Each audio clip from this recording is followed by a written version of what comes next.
Hello, farmers, and welcome to another episode of the harvest season. My name is Al, And my name is Spencer. and we are here today to talk about farming games. Woo! Well, Ooh. kind of. I'm not really Yeah. sure whether I'm constantly trying to decide whether this is a farming game podcast or not, because there are so many games we talk about that aren't actually farming games. Um, Well, if you try real hard, almost any game can be a farming game, right? yeah, well, we did include Pokemon, that one Pokemon episode, so. I don't know. It's whatever I want to talk about, right? That's what we're talking about. This episode I have Spencer. Hello, Spencer. Welcome to the podcast. Hello, Al. Thank you for having me. Um, is there anything you want to introduce about yourself? Jeez. Well, I'm That's fine if here. you want to say no. Spencer's from the Pokemon podcast Slack. That's how we met. So I mean, that's how basically everyone who's ever been on the podcast met me. But Yes, I am a slacker, so to speak. Spend a little bit too much time on there. Probably could be getting a lot more work done if I was not on there. Um, I yeah, think you just this. find other things to distract yourself with, to be honest. Well, the good thing is my work uses Slack too, so they don't really know if I'm talking to Yeah, work people or if I'm talking classic. to, yeah. Um, just like, when I'm really wasting time at work, I'm coming up with 3D models of DNA strands instead of fixtures for the company. You might have to. Thank God no one plays video games at my work because I would have to have see that edit that out. Dear. So But you're yeah, not going to go tell your work colleagues about this episode probably not. then, for many reasons. Yeah. But yeah, no. As you mentioned, Slack, avid dinosaur fan. Not to spoil too much about today's episode. Avid Godzilla fan. Most people who know Mm-hmm. me know that I am big on the kaiju. Very, Mm-hmm. very big. Hey, And hey, quite very frankly, big. yeah, Nice. all things big. Whether it be dinosaurs, kaiju, uh, megafauna in general. So yeah, so this game came up and, we were talking about it, decided to do it. And that game is Yeah, we're going to talk about Parkasaurus. Parkasaurus. So we'll talk about that later on in the podcast. Before that, we're going to talk about some news. First of all, though, Spencer, what have you been playing? The reality is, Al, I have been playing the most rewarding role of fatherhood recently. Nice. Um, yeah, as you know, my wife and I recently had a child. She is 3 months old now. So that has been Time taking up, time moves yeah. on. But that's been taking up most of my time. I think the last game I played was Kirby and the Forgotten Realm. Is that? Yeah, Yeah, Forgotten Land. Forgotten Land, yes. Good game. Um, yeah, it's very charming. They did a good job switching it to 3D Hmm. movement, in my opinion. Yeah, I never played any 2D Kirby's, but I enjoyed it. It was the first, so it's one of only two games this year that I've 100%ed. Oh Um, wow. the other one being Spiritfarer, Hmm. um, uh, which may or may not come up in a future episode. Um, yeah, good game. Yeah, it's very charming. It's your typical Kirby game, I guess. I still haven't finished it yet, The but combat felt really. So one of the things about games that can make or break for me is the combat, because I find that bad combat just frustrates me. mhm. Or not necessarily bad combat, but like slow combat. So like I really hate games like Skyrim and stuff like that, where it doesn't feel like I'm actually controlling the character. It feels like I'm kind of vaguely giving them directions, and they may or may not do that at some point. Um, whereas games like uh, the new Kirby game and Breath of the Wild and the Spider-Man games, I feel like I am literally controlling the character, and I, I like the level of uh, control over that. That's what I like in a game, and so the Kirby combat is very good for that. Yeah, the Kirby's combat, I guess, yeah, kind of reminiscent of a little bit of Superstar, I guess you might say. Yeah. You I might. don't want the I I might Kirby not fans because I coming don't after know. me. Be like, it's nothing like Superstar. But you haven't played Superstar, have you? I haven't played any other Kirby game. Oh, I would That's not recommend true. Superstar. That's not true. There was what was the free to play Switch one that was like a brawler, Oh God, Kirby Fighters, I think. something like that. Was Yeah, I that played that something? for like 10 minutes, Hmm. but Well, I that's would it. recommend Superstar. Superstar is fun. You Right. get multiple games technically. I'm pretty sure it's split up, and I'm pretty sure a couple of them are just remasters of older games. Right. And then the combat in that, obviously you have some characters, or not characters, but abilities where you have, say, your bomb. You just throw a bomb. Really, there's not much to that. But Right. then you Yeah. have your Yeah. cutter, and you actually get combos and stuff like that. So, So I suspect I'll have the same issue with older Kirby games as I did with older Zelda games, in that Breath of the Wild was my first Zelda game, and hmm it's real painful going back to older Zelda games. Um, really, you don't like the puzzles? I can't tell if you're being sarcastic or not. Those are key parts of the. Okay. Anyways, I don't want to. This is the rabbit hole that I don't want to peer down. Yeah, yeah. Anyway, cool. So Kirby, I have been playing Sonic Origins, so that just came out, and I've already finished it. So that was good fun. I realized that I had never actually finished any of the Sonic games. I think the only Sonic game I've finished is Sonic Heroes, which was a dreadful game. I do not That's the like one you 3D Sonic create games. your own characters, right? Uh, I can't remember. It was the one where you're playing as the group of three, and you can either be Sonic, Tails, and Knuckles, or you can be a group of three of other ones that nobody cares about. um, Sonic I- Knockoff 1, Sonic Knockoff 2, Sonic Knockoff 3. yeah, I feel like Amy's about the only other Sonic character that has any anything interesting to say. hmm Um, so yeah, that was it. It was a 3D one. I really hated it. But I finished it for some reason. So I realized I hadn't actually finished. I think, having played through all these again, Sonic 2 was probably my first Sonic, hmm because that one certainly felt the most nostalgic and I knew every tune. I think I got very close to finishing that now that I have finished it. I think when I was originally playing it, I think I maybe got to like the third last level or something. But of course, back then I wasn't, you know, I didn't have the internet to figure that out. Um, so I didn't realize how close I was to finishing. But anyway, so I've finished all four of the games in that, or technically five, because Sonic 3 and Sonic and Knuckles were technically two separate games. Um, I'll be honest with you, I don't think I've ever completed a 2D Sonic game. Unless you count the 2D Sonic parts of Sonic Generations. oh, Sonic Generations! I loved Sonic Generations. I did finish that one That as was well. fun. Um, I was actually saying this on Slack. I really want them to bring Sonic Generations and Sonic 4 to Switch, because to play either of those games, I would need to like boot up a PS3, I think. Oh, it's probably on PC, but then I would have to buy it again. It is Um, on PC. I know my friend had it on PC. so it looks But like I know Sonic Generations was for Windows, PS3, Xbox 360, and Nintendo 3DS, apparently. But I don't yes, think I and want to play it on a actually, 3DS. well, here's the thing. The 3DS version has different levels than the main console version. What? Yes. What? Does it use the two screens for some of them? I don't know. I never played it on the 3DS, but I do know it has different Oh, levels. man. I don't want to know that. So if you really want to be a completionist, Al, you got to get the game twice. I no, I'm not. I'm not being a completionist. Definitely not doing that. It does look like it's got completely different levels. The only level it has the same as the other version is Green Hill Zone. The Well, rest you are got to have different. Green Hill Zone in Sonic game. Well, it's interesting you say that, because like until Generations, I don't know if Sonic 4 had it, but certainly before Sonic 4, I don't think Green Hill Zone had appeared again in another Sonic game.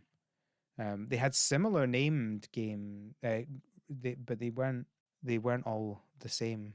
Um, it was it so it, okay. So it looks like it was Sonic Adventure 2. It was in, and then Sonic Generations and Sonic Mania, and apparently Sonic Forces, which I have bought but I've not played yet.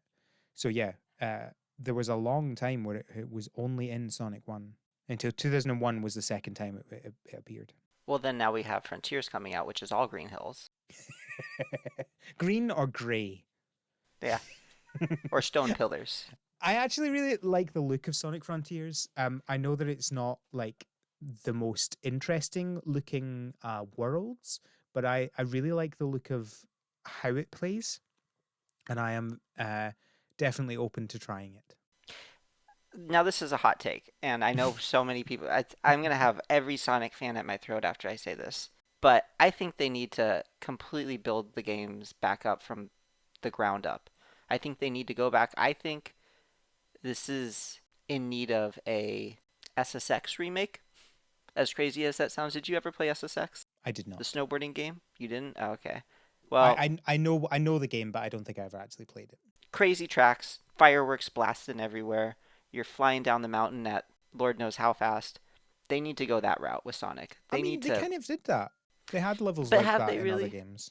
Every time you hit like a wall, though, Sonic does. They've used the same falling animation for Sonic for the last, I don't know, 10 I, years, right? Sonic like flies back. He's all his momentum stops. All the rings fly out of him. Even Mario doesn't have the same falling animation in every game, does he? I I think well I don't know. I think I'm going to disagree with you. I'm going to say that actually I want to see what Frontiers is like to actually play, and if it's good, I think I will say that they'll continue like that. But if it isn't good, I think they should give up on 3D Sonics altogether and go back to 2D Sonics because that is where the good gameplay is personally.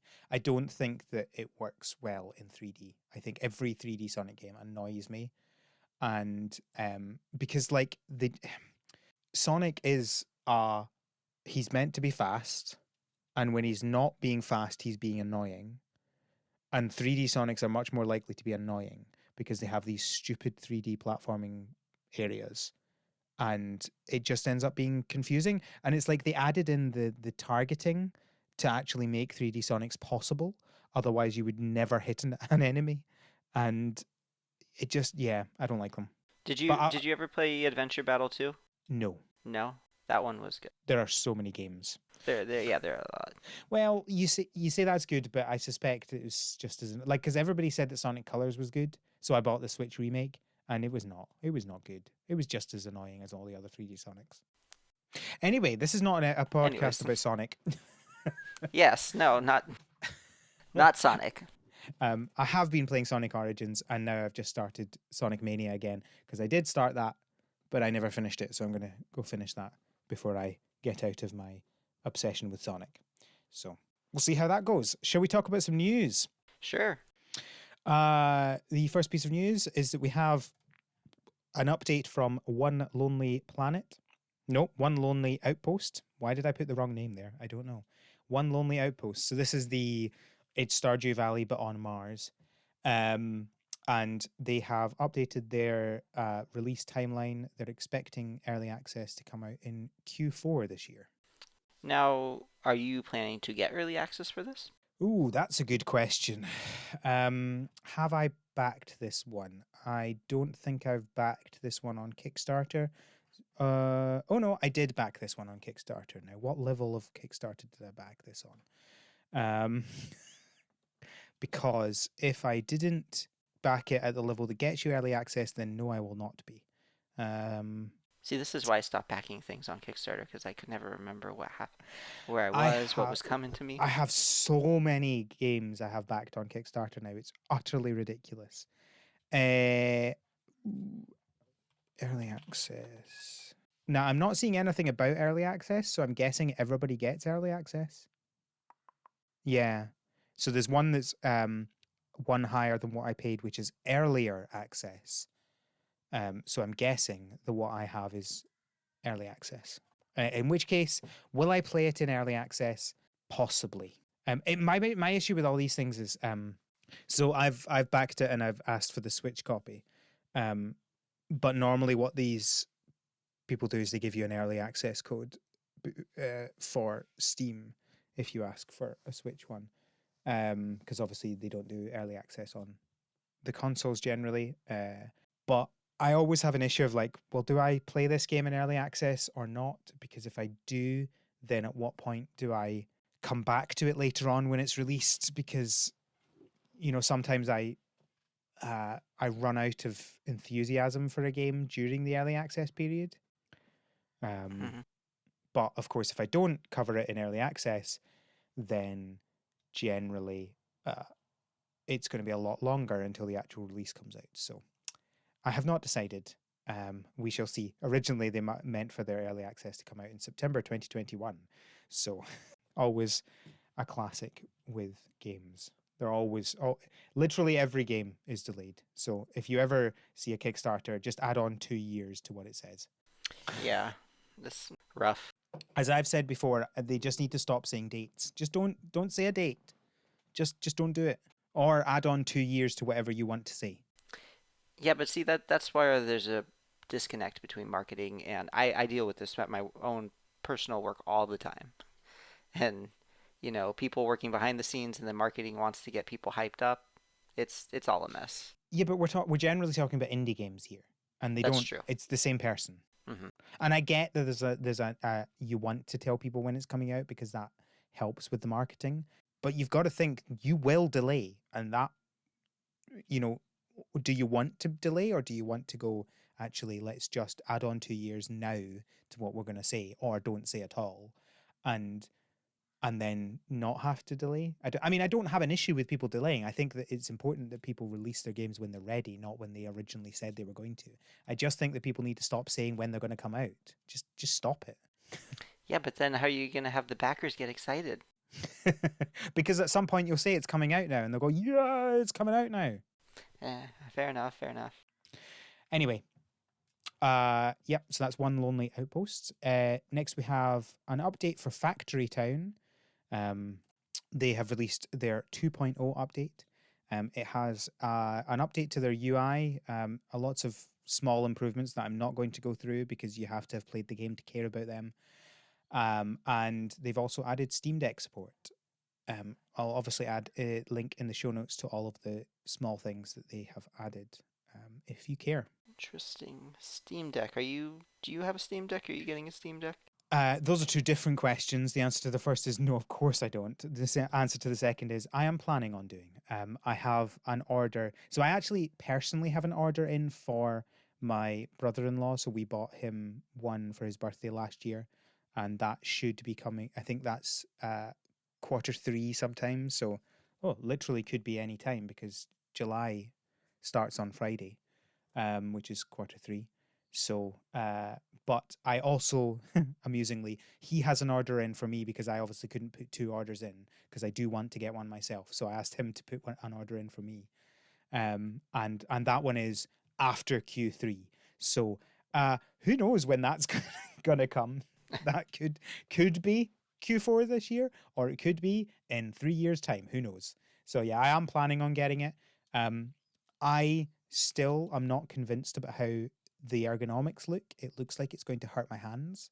But I am certainly willing to try it because there's so many games that I want to play that don't come to Switch, but I don't want to have to play them on a laptop. Hmm.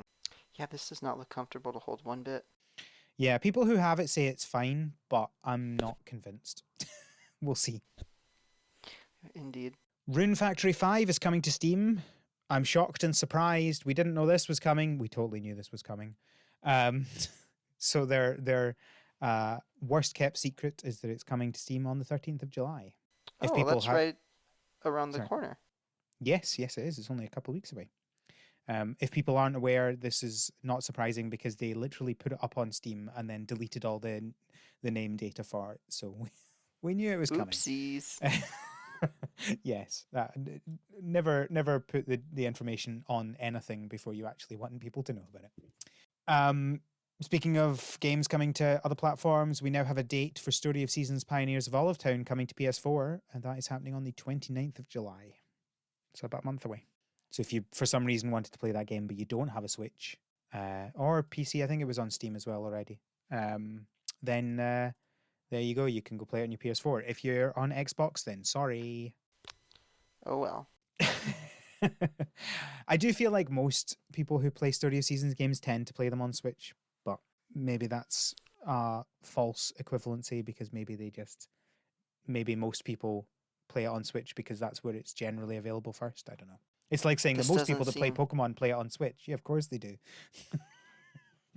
Yeah, this doesn't seem like an Xbox demographic kind of game. Yeah, I don't know. There are some people in the comments asking for Xbox, so who knows? There's always those some people. The continuing saga of Re-Legend. This game has been, oh, well, it was kickstarted in 2017 and we are still waiting for the release. They have added a new monthly update and they say they have a tentative release date, but they don't say what it is. There So, you go. They're following your advice, Al. yes, but also this game is about 4 years late now. Um, it's a bit awkward because it was meant to come out in 2018 originally. Um, yeah, there's a limit to how long you can keep going with that strategy, I think. We'll see. I just feel like I'm talking about this every single episode. Maybe one day it'll eventually come out. And we have 3 new games that I have come across. The first one is Super Zoo Story, which, when I say this is a Stardew like this is a real Stardew like this looks like Stardew. It doesn't just play like Stardew. It almost looks like it's using the exact same assets as Stardew. It's very similar. Oh, it does for sure. This Someone, is. people in the comments are like, it looks like a mod for Stardew. Yeah, are they sure they just didn't release the Zoo mod? I mean, it looks fun. So we'll get into my issues with management type games soon. But this I like as the idea of running a zoo, but not in a management style game, because I feel like that's all of the zoo games are management style games. Mm-hmm. And so this being you're actually playing a character running a zoo rather than a management style game sounds fun. I will definitely get this. Yeah, it looks interesting. Um, Next we have Pixel Shire, which there's not a huge amount to say to this. It's kind of a pretty standard looking farming game. The only kind of big interesting thing I mean, it looks nice, but the only thing that kind of looks very different to other games is there's a lot more terraforming in this game. It almost looks like it's kind of on the level of Animal Crossing New Horizons style terraforming. Like it's very like they're building rivers and lakes and they're making higher level land and they looks like they're putting down houses and stuff like that. I guess kind of similar to Littlewood was the other game that did that as well. I'm not the biggest fan of terraforming in these games, to be 100% honest. Oh, interesting. Why not? Yeah. So, in Animal Crossing, I terraformed my whole island. Yep. I brought everything down to ground zero and started adding hills and rivers. And when I was done, I was like, okay, cool, now what? And then every time I see something, I'm like, "Ah, why did I do that? Why did I make a canyon that I now have to run around every time I like want to get to the other side of the island?" And it's just, when I was playing the original Animal Crossing, it's just so fun to see what is auto generated. And you just kind of had to deal with it. You know, you have a Hmm. river that's in an inconvenient place, you just got to deal with it. But when you can move Interesting. the river wherever you want, it's kind of like, I don't feel like having a river here today. Yeah, that's interesting. Um, I think that's fair. Um, but also you could just not use the terraforming. I like the terraforming, so can I have the terraforming, please? I don't know. I think there's two. This I actually like both game styles. So I do like the kind of Stardew or Harvest Moon or Story of Seasons style, which is like this is the world, you just have to live in it, which makes sense and kind of like you just have to deal with what you have. But I also like this terraforming ones where it's like it's almost like a management style game, but you still get to play in a game like a character in that game rather than Hmm. as this kind of overlord, and having that control I quite like. Um, and yeah, Now, my other issue with terraforming, though, is you see these videos online and you're like, wow, my island is very inadequate. yes, that's the biggest issue is just being good at it, which I am not. But like, you can't tell me that it's not fun just to like completely turn your whole island into a lake. You know, Oh, I have a tree maze in my island. a tree maze. Ooh. Yes, I will have to show you sometime. I don't think that terraforming should be in every game, certainly. And I do think that Stardew would be less of a good game if it had terraforming. But that's because a lot of about Stardew was about the world and the characters and the stories rather than necessarily the gameplay. Um, Hmm. which is difficult to do. Story is difficult to do well. Yeah. Anyway, we'll see what comes of this.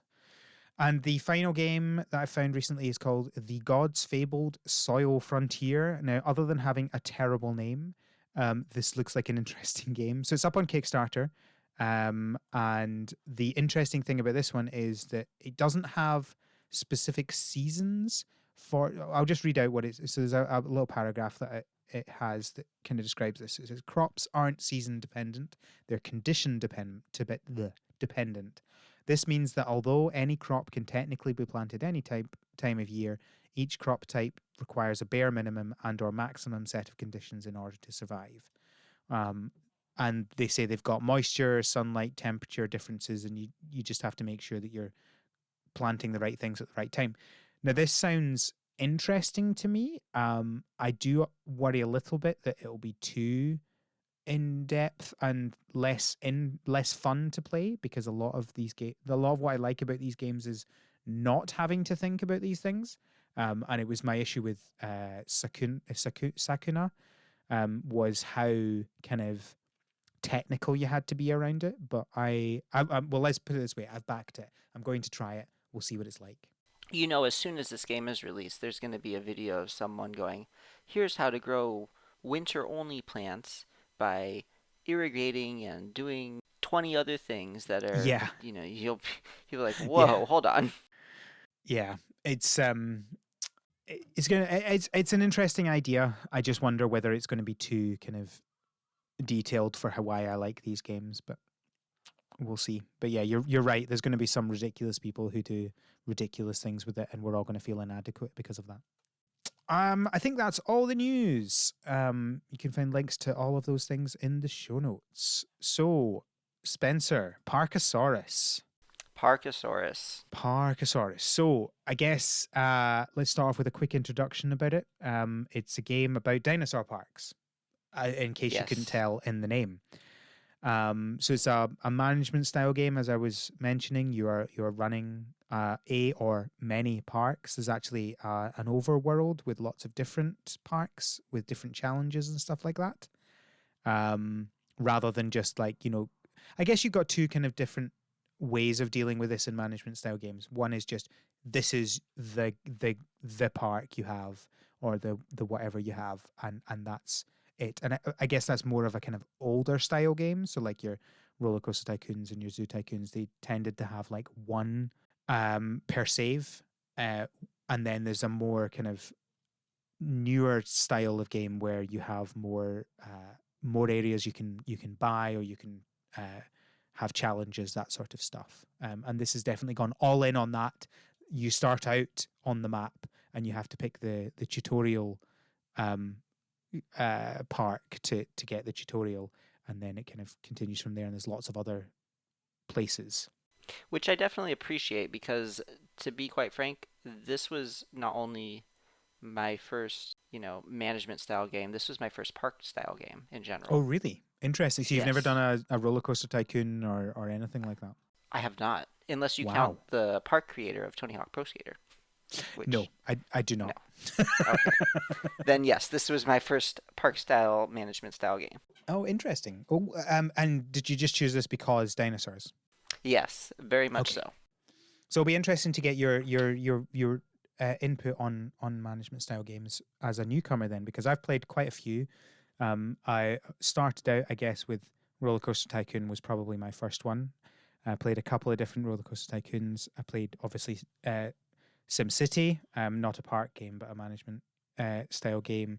And then more recently, I've obviously played Factory Town and oh, what was the one earlier this year? The zoo based one. Oh, zoo. Let's build a zoo. That's what it was called. That was good fun. They've just added dinosaurs, by the way, just to warn you. Oh, Um, I'll so have to look into that. sorry about that. It's actually if you like management style games, it's a very good game. I very much enjoyed it, but we'll get to that. So before we talk about the details of the game, I wanted to have a quick chat about the graphics because so it's a kind of a low poly style game. Um, it feels kind of unique-ish in its style.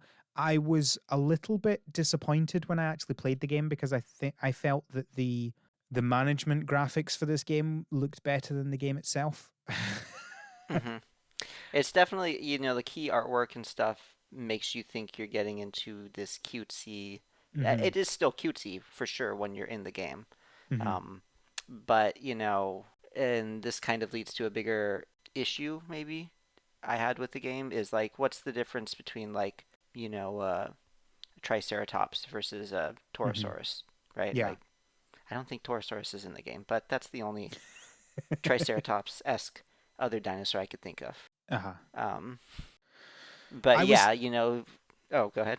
I was just going to say I was certainly drawn in by the graphics that were advertising the game. And I certainly felt like when I was playing it, it wasn't as good as I was expecting that to be. And I guess that's the problem with having a lot of games do this. They have their kind of key art that is kind of meant to give you an idea of the style of the game or something, but not necessarily actually show you the game.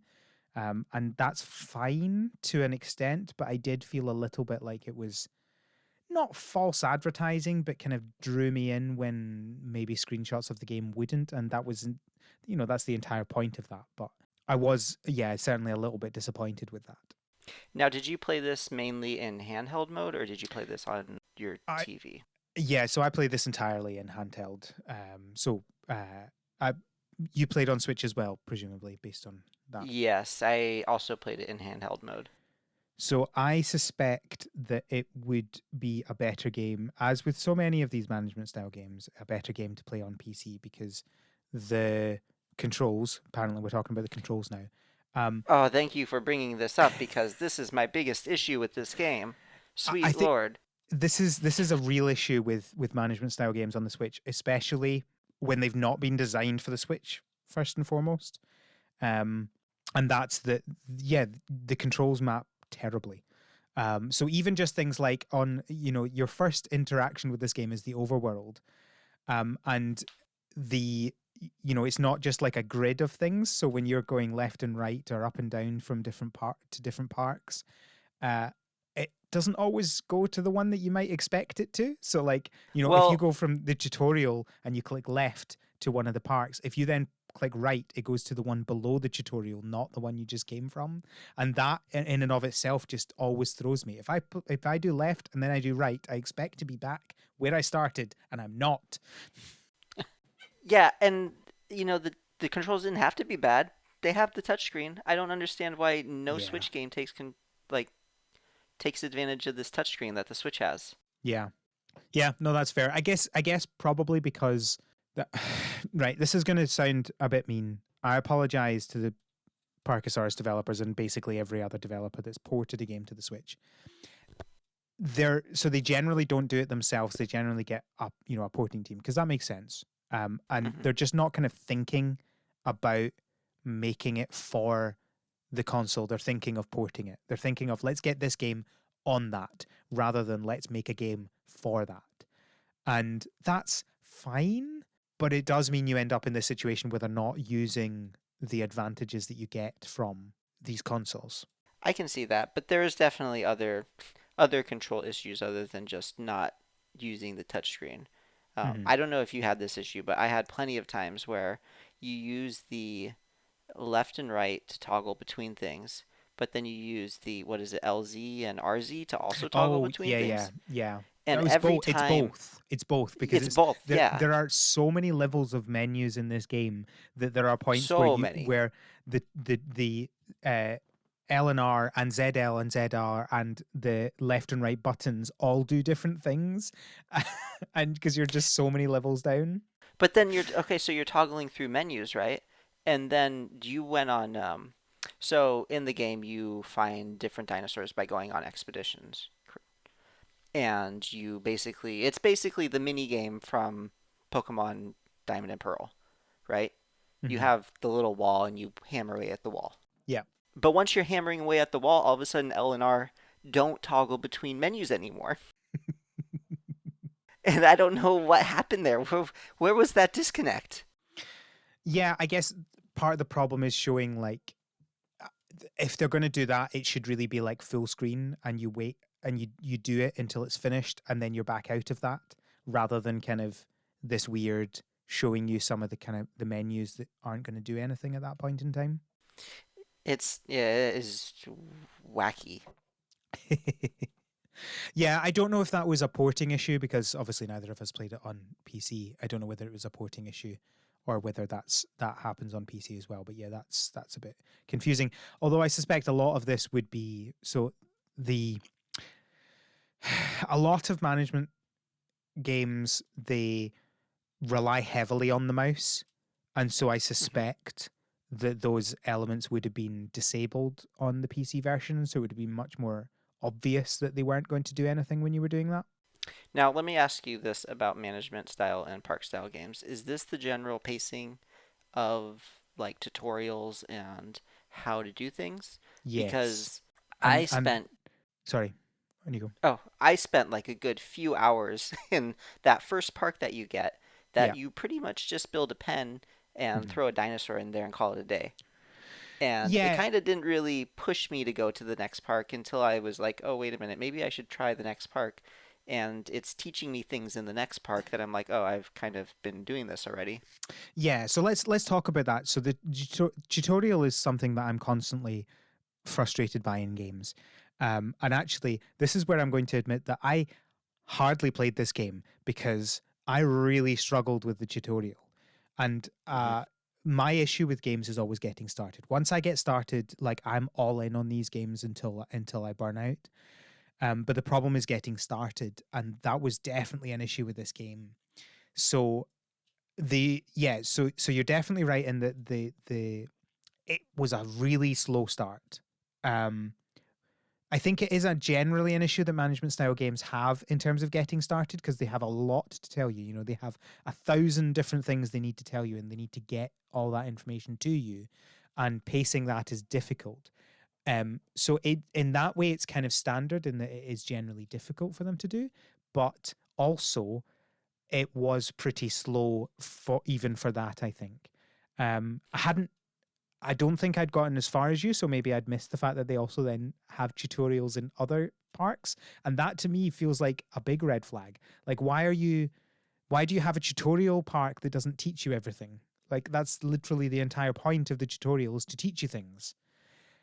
And then even in some things that it does teach you, it doesn't fully unless I missed it somewhere, it doesn't fully teach you all of it. So Hmm. like when you're building your first pen in your first tutorial park, it says, "Okay, plop down some trees, plop down some rocks, plop down some bushes, make it nice for the dinosaur." Hmm. But it just kind of gives you an arbitrary like, "Oh, plop down some bushes and trees." Hmm. It wasn't until I was fiddling around with the controls I found like, oh, I can click on the pen and it brings up like the stats for the pen. It brings up Hmm. like how many trees are in there and how many trees to make it into a certain biome, how Yeah. like what different wetness levels and elevation levels you need for the biome and stuff. I was like, Yeah. this didn't say anything in the tutorial about that. No, and I think you can definitely do that a lot better. I think Let's Build a Zoo did that sort of stuff really, really well.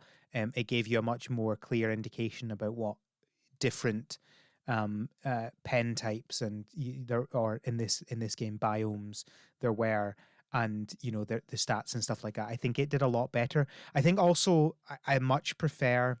I kind of flip flop between whether I like tutorial areas or whether I like them just to have a tutorial within like a normal area. And actually, I think for management style games, I don't think a tutorial area works really well because you almost don't feel like you care about that area because it's throwaway, right? Very soon you're going to be going off to another park and doing something, and so you're like, why would I care about this park? Whereas if you have like your first main park being the place you start off and it runs you through the tutorial as you go, or I really like, so I'm I think the best tutorial I have done this year has been Apico's tutorial, and the way that that one worked, if you haven't listened to the episode yet, is that you have basically a book of challenges that you have to go through, and you can do them at your own pace. You can do them whenever you want, and they unlock as you do the previous ones. And it's just like, here's a list of things, and that is the tutorial. And it's like, how do you do this? Well, it has if you click on it in the book, it tells you how to do it. Or you can just do it. You can just play the game. Because the other thing I really dislike about tutorials is when they stop you doing other things, right? Like, don't show me all these menus that I can't click on because it's really annoying. And then you make me go through this like 2 hour long, do this and then do this and then do this. No, that is very annoying. Don't make me do that. Well, see, here in the different parks, they have you redo the same thing multiple Yeah. times, Well, yeah, right? exactly. So That's the issue with the tutorial area, is you're then redoing all of that stuff they just told you in another park. in the tutorial area, they'll have you say unlock research, and then you go to the next park, and it's like, cool, now I got to unlock research again. And I'm Yeah. like, what? Yeah, I'm the kind of player, again, this is my first park and management style game, but in most other games I play, I'm that person that explores every nook and cranny of a level. I will Mm-hmm. spend 2 hours on a Mario level because I want to make sure I got every single coin and I got every single star. Mm-hmm.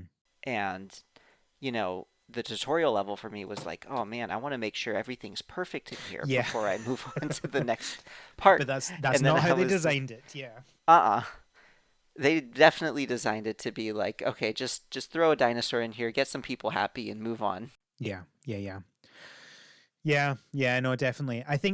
The I think they lean very heavily on the different parks, which is all well and good, for people who are like really into it and like, playing through for like tens if not hundreds of hours, to give them different challenges.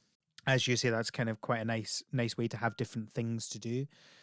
But I think that I think they're missing the so I because Let's Build a Zoo had that, where you could have other zoos, but I never actually did that because I was having so much fun in the one that I was doing, and I wasn't wanting to plow in 100 hours into the game.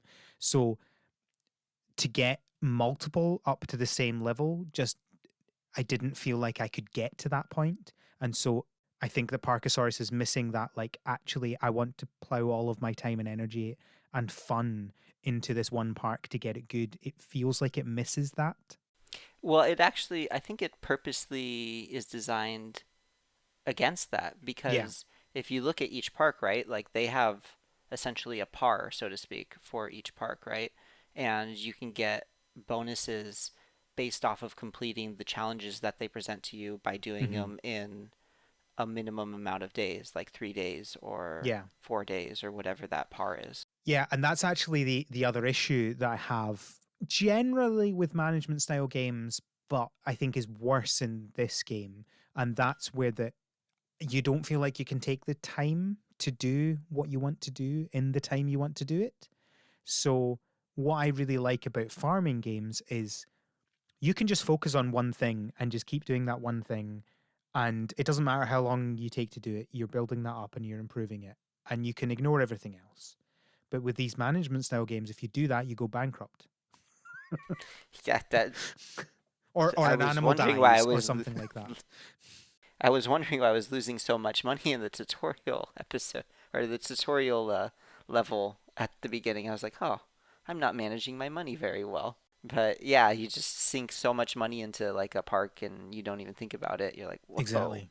Yeah. Yeah. And like, because I love when I first played whenever anybody I know gets into Stardew or something like that, I'm like, just ignore everything else and just focus on one thing, right? Focus on the farming, because there's so much to do in all of these games, farming games and management style games alike.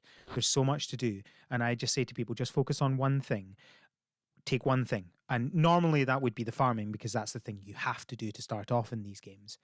um, but it could also be like, do a little bit of farming and then actually go and, talk to people and get to know them. Or maybe it's the mining, or maybe it's you just want to make a nice layout on your farm. There's lots of different things you can do, but you can just focus on one if you want. But yeah, the management style games, it's like, no, no, here's 20 things, you have to do them all right now, or you lose. Yeah. And that's Make sure fine. you're yeah. That's fine for people who enjoy that, but I'm kind of getting to the conclusion that I don't like that. Yeah, I don't know if these games are for me. I mean, I did enjoy focusing my energy and not thinking about things on a single park. I was having fun Hmm. when I was doing that. Interesting. So I don't want to poo-poo the whole game. Um, you know, I did try out the sandbox mode a little bit. Hmm. It is a Yeah, should we talk little about that? Should we talk about that? So that's that. yeah, Instead sure. of having these challenges, and you can. I mean, you can still set your own challenges in this, but you can essentially decide the state that you have. So I think you can say either, I have a limited amount of money, or you can say I have an unlimited amount of money. I think there's those kind of the options within that, aren't there? I never actually did sandbox mode. Yeah, there so you can choose the different starting points you start at or start with, I guess, or like like you mentioned, infinite amount of money, limited amount of money, challenges, no challenges. I chose infinite amount of money, very basic park beginning, just flat land and stuff. You can choose whether or not it has kind of predetermined features. Their Hmm. menu is a little funky.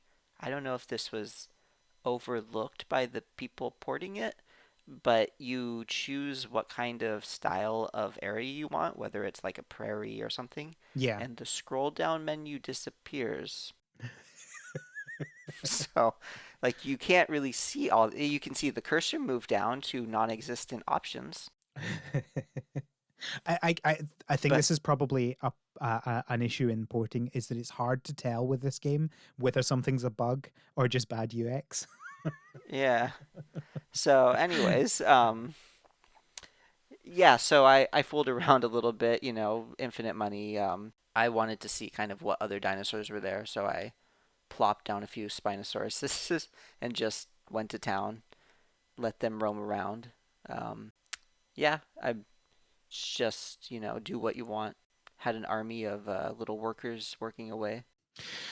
Yeah, I Because, think I wish I'd put some time into sandbox mode, because it actually feels to me like the one I would enjoy most, because you're not kind of thinking about the different parks, and you're not having to worry too much about kind of the money, if you want to have unlimited money, that sort of stuff. But I don't think I ever got into it enough to get to the, oh, maybe I'll try sandbox mode. Um I guess let's talk a little bit about so they've also got like a bunch of shops and research upgrades and stuff like that. Um mhm. and I think, as with so many things in this game, I think these are good because they add more things for people to do if you're really into the game. But it also leads to, you have just so much to pay attention to at the beginning that it kind of gets that initial hump of getting into the game, makes that really difficult. Yeah, it doesn't, and it definitely has a lot of currencies too. I don't know if Oh, this is always. typical, Oh, it drives me insane. Games that have more than one currency, I hate them. I hate them with a passion. because you had your research currency, which was for things that were like more sciencey based. You had your heart currency, which was for like things for the dinosaurs. You had your currency, which was, buying food supplies like vegetables or meat for the dinosaurs and stuff, or eggs.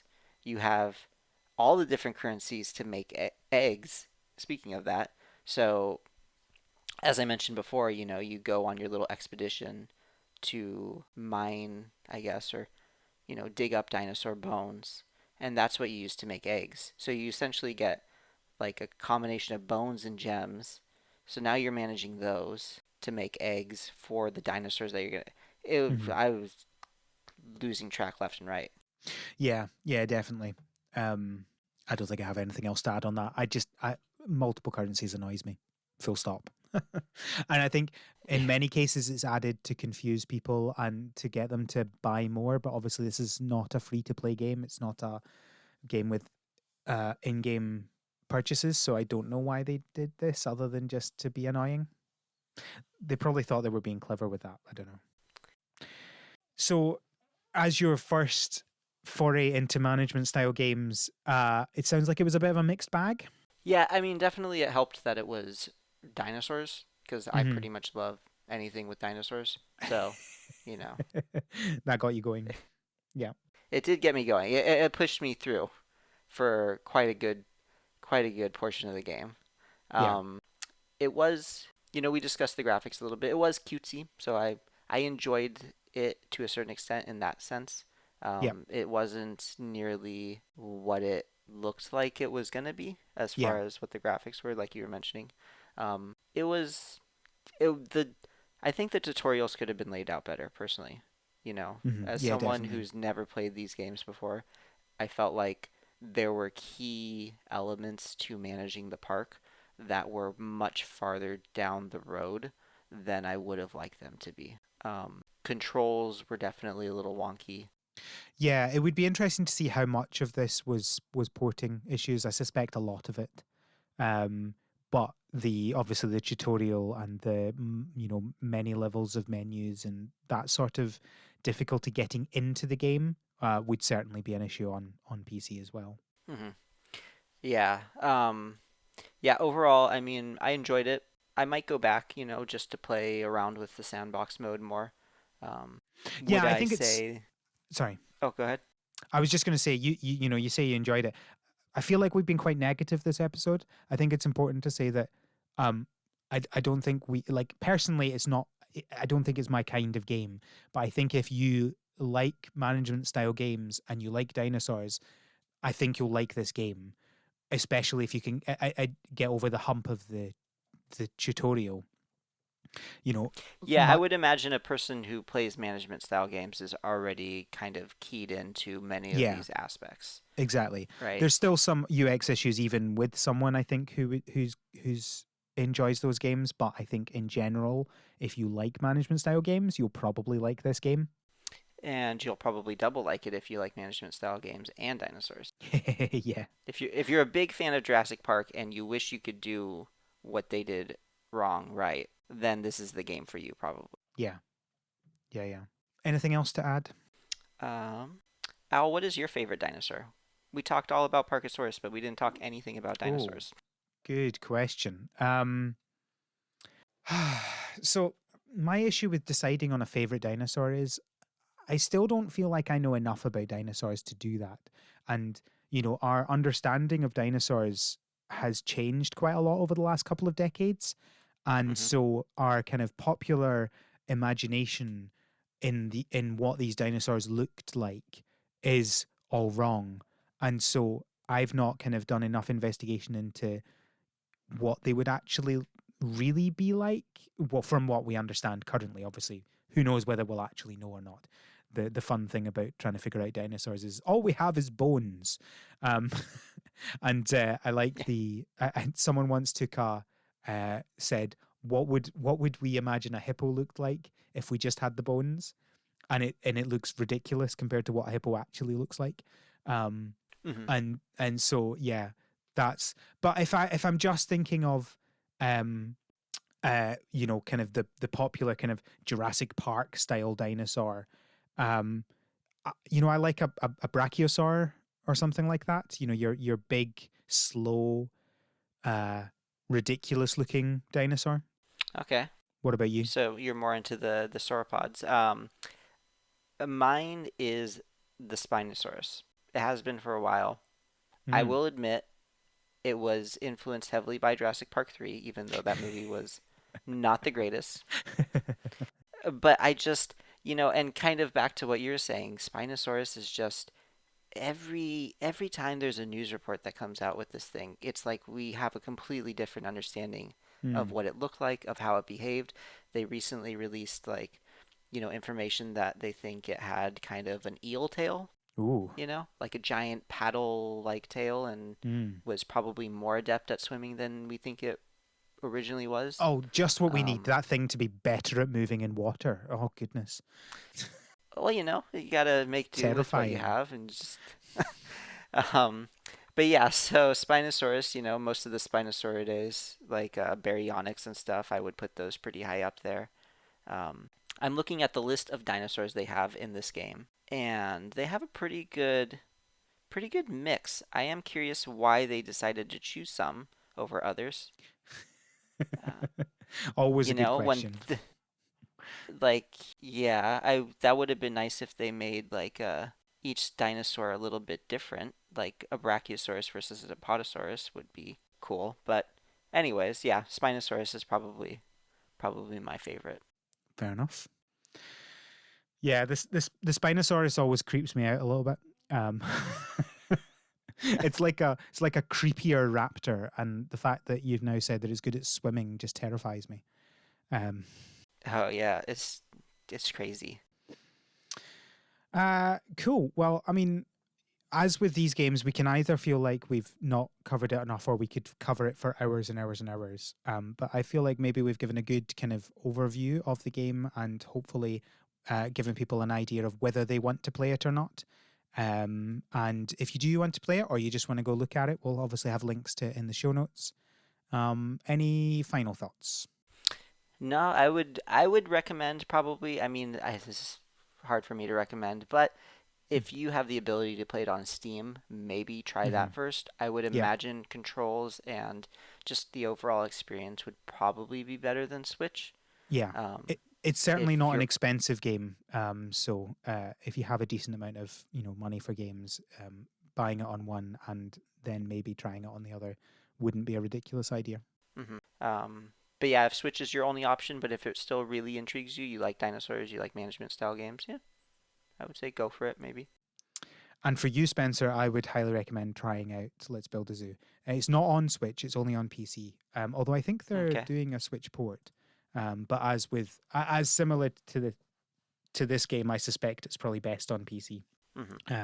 Um, but especially now they've added the dinosaur DLC, I think you would enjoy it. But I think that certainly before you decide whether you like management games or not, I think that Let's Build a Zoo is probably a good one um, to give you another view of management games. And if you enjoy that more, that'll be interesting to see, Yeah, I'll have to check that out. or at least have a listen to the episode which me and Kevin did on Let's Build a Zoo, which will be in the show notes as well. A link to it. Thank you, Spencer, for joining me for this episode. Where can people find you on the internet? So I have a Twitter, which I don't post very regularly to. If they want to follow me there, at Godzilla_2000. Classic. Surprised Toho hasn't decided to take that down. Got away with that one really early in the Twitter. Um, Twitter's quite kind of I not, they don't really do that, which I think is part of the thing. Um, you have to have a pretty good case for doing it. yeah. I do have a cooking Instagram, which would probably be better for people to follow me at. I like to cook in my spare time. Ah, So that is Spencer.cooks, not Spencer Cooks, or not Spencer's Cooks. I believe those are two separate people. Funny enough, Spencer Cooks is actually someone that lives right near me. oh, Yeah, right on the other side of the bay. Um, but yeah, Spencer.cooks oh, wow. on This is all very Instagram. fancy stuff. I didn't realize you were so into cooking. I am. Well, there you go. There you go. So yeah, if you want to see more of what I'm up to, probably that would be the best place to follow me. Cool. As usual, you can follow me on Twitter at the Scottbot, or you can follow the podcast on Twitter at THSPod. You can email us from our website, harvestseason.club, where you can find links to everything else to do with the podcast, including our Patreon, where we have a fortnightly bonus episode. In the next episode of The Greenhouse, our fortnightly Patreon episode, you can hear us talk about the Obi-Wan Kenobi Disney Plus series. Yes, that was quite fun. And we spent far too long talking about the timeline and for some reason talking about Solo. Don't know how that happened. But yeah, again, thank you, Spencer, for joining me. Thank you for having me. Thank you, listeners, for listening. And until next time, have a Have a good good harvest. harvest.